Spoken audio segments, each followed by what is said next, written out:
இயேசு கிறிஸ்துவின் நாமத்தில் அன்பின் வாழ்த்துக்கள். இன்றைக்கு நாம் பார்க்க போகிற தலைப்பு அன்பே பெரியது. வசனம் 1 கொரிந்தியர் 13:7. சகலத்தை தாங்கும், சகலத்தையும் விசுவாசிக்கும், சகலத்தையும் நம்பும், சகலத்தையும் சகிக்கும். பாருங்க, அன்பு என்பது நன்மையின் நம்பிக்கையான சாட்சி. ஒருவரை நேசிக்கிறோம் என்பதனால் அவர் வாழ்வில் நல்லதே எதிர்பார்க்கிறோம் இல்லையா? அது வெறும் உணர்வாக அல்ல, நம் உள்ளத்தின் நம்பிக்கையின் வெளிப்பாடாக இருக்குது.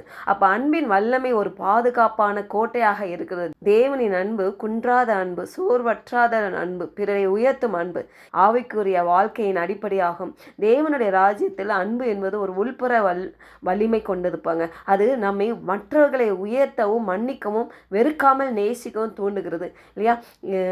இவை கிறிஸ்துவின் தன்மையாக இருக்கிறது இல்லையா? ஒரு உதாரணத்தை பார்ப்போம். யோபுவின் புஸ்தகம் யோபு 42:10 பாருங்களேன். யோபு தன் சிநேகிதற்காக வேண்டுதல் செய்த போது கர்த்தர் அவன் சிறையிருப்பை மாற்றினார். யோபுவுக்கு முன் இருந்த எல்லாவற்றையும் பார்க்கிலும் இரட்டத்தனையாய் கர்த்தர் அவனுக்கு தந்தருளினார் இல்லையா? அவன் சிநேகிதர் மேலே ஒரு அன்பு வைக்கிறான். ஏன்னா தேவன் அவங்கள வாதிக்கிறாரு. இவனை பற்றி நிறைய பேசினாங்க. யோபுவை பற்றி குற்ற சுமாட்டினார்கள் இல்லை, கில்ட்டி கான்ஷியஸ் வர பண்ணினார்கள். இருக்கிறதே மற்றவர்களை குற்றப்படுத்துறது தான் ரொம்ப மன்னிக்க முடியாத ஒரு காரியமாக இருக்குது இல்லையா?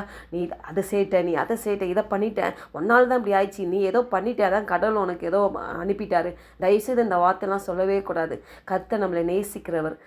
ஒவ்வொரு போதும் நம்மளை விட்டு கைவிடாத தேவன், நம்மளை நேசிக்கிற தேவன். அவர் நம்மளை எப்படி வாதிப்பார் இல்லையா? ஆனால் அவங்கெல்லாம் அப்படி குற்றப்படுத்துகிறாங்க. நீ ஏதோ பண்ணிட்ட, அதான் தேவன் உனக்கு இதை அனுமதிச்சுக்கிறாரு அப்படின்னு. பாருங்கள், கடைசியில் தேவன் அவர்களை வாதித்த போது அவன் அதை தாங்க முடியாமல் ஆண்டவர்கிட்ட போய் வேண்டுதல் செய்கிறான். பாருங்களேன், ஒரு தீமையிலும் அவன் நன்மை செய்கிறான்.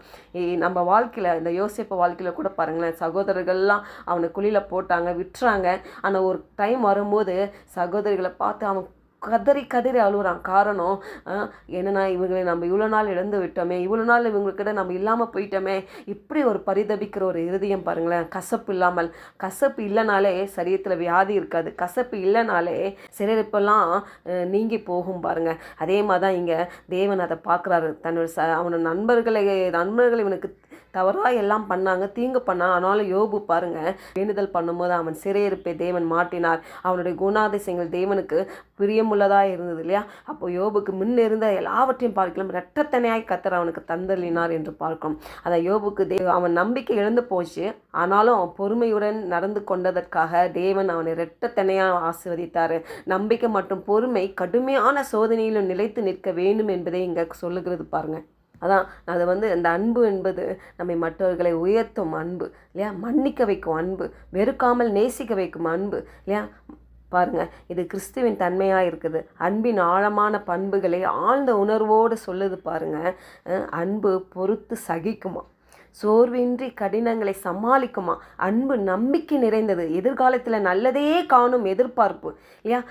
நம்பி காத்திருக்கும், நம்பிக்கையை இழக்காது, ஒருபோதும் மங்காத ஒரு தீபம் போல இருக்கும் பாருங்க. கஷ்டங்களை சமாளிக்கிறது, சோதனைகள் வந்தாலும் அன்பு நிலைத்து நிற்குமா, சோர்வடையக்கூடாது. பிசாசு வேலையே என்ன தானுமா, இப்படி தான் சோர்வடைய வைப்பான், வேதனை அடைய வைப்பான். ஆனால் நம்ம அந்த சோர்வில் தேவன் நம்மளை தூக்கி எடுக்கிற தேவன், சேற்றிலேருந்து நம்மளை தூக்குகிற தேவன் நம்மோடு கூட. எவ்வளோ பெரிய தேவன் நம்மோடு இருக்கிறாரு, அதை சொல்லி தேற்றுவோம் பாருங்கள். தேவனை அந்த வேலையில் தேவனை பெரிதாக நம்ம ஜெபிக்கணும் பாருங்கள். தேவனை நோக்கி நம்ம விண்ணப்பங்கள் வைக்கணும். அன்றைக்கு யோபு பாருங்கள், தேவன் அவனோட வாசம் சேர்ந்தபடியால் தான் அவனுக்கு அந்த தேவனுடைய சுவாபம் அவனுக்கு இருந்தது, மன்னிக்கிற சுவாபம் இருந்தது, அந்த தன்னுடைய சிநேகிதனுக்காக வேண்டுதல் செய்கிற அந்த சுவாபம் இருந்தது பாருங்கள். இன்றைக்கு நமக்கும் அப்படி இருக்க வேண்டும் என்று தேவன் இந்த வேளையிலே இடைப்பட்டு கொண்டிருக்கிறார், விரும்புகிறார். எந்த தோல்வியான சூழ்நிலைகள் இருந்தாலும் சோர்வடையாது தான் அந்த அன்பு. இது தேவனுடைய அன்பின் தரம் பாருங்கள். இதை ஏற்றுக்கொண்டு நம்ம வாழ வேண்டும். இதுவே நம்மை மாற்றக்கூடிய ஒரு அன்பாக இருக்குது. இப்படி நம்ம ஏற்றுக்கொண்டு வாழும் பொழுது நம்மை மாற்றும் பாருங்கள் அந்த அன்பு என்பது தேவனின் தன்மை. கடுமையான சூழ்நிலையிலும் தாங்கி நம்பிக்கையுடன் செயல்படும் வலிமை கொண்டதாக இருக்குது. அந்த வலிமை நமக்கு தேவைப்படுகிறது பாருங்க. அன்பின்றி மனிதன் எதையும் அடைய முடியாது, அதுதான் உண்மை. வேதமே அதானே சொல்லுது இல்லையா? அன்பு சகலத்தையும் சகிக்கும், சகலத்தையும் தாங்கும். அன்பினாலே என்ன பண்ணலாமா, எப்படிப்பட்ட இருதயம் உள்ளவர்களையும் நம்ம என்ன பண்ணலாம், கொண்டு வரலாம் பாருங்கள். ஆனால் நான் நிறையா என்னுடைய வாழ்க்கையில் நான் பார்த்துருக்கேன், அன்புனால் நிறைய என் வாழ்க்கையில் மாற்றம் அடைந்திருக்குது. அந்த அப்படிப்பட்ட அந்த அன்பு இல்லாமல் நம்ம வாழ்வு வெறுமையாக இருக்கும் பாருங்கள். செபிப்போம். அன்பின் தகப்பனே, நாங்கள் தியானித்தது போல தோல்வியாக எடுத்துக்கொள்ளாத அந்த அன்பை, ஒருபோதும் கைவிடாத அந்த அன்பை, எந்த சூழ்நிலையும் விலகாத அந்த அன்பை, மற்றவர்களிடம் குறைகளை பார்க்காத அந்த அன்பை, பாதுகாப்பான அந்த அன்பை நாங்கள் பெற்றுக்கொள்ள பரிசுத்த ஆவியானவர் எங்களுக்கு உதவும்படி இயேசு நாமத்தினாலே செபிக்கிறோம் நல்ல பிதாவே. ஆமென்.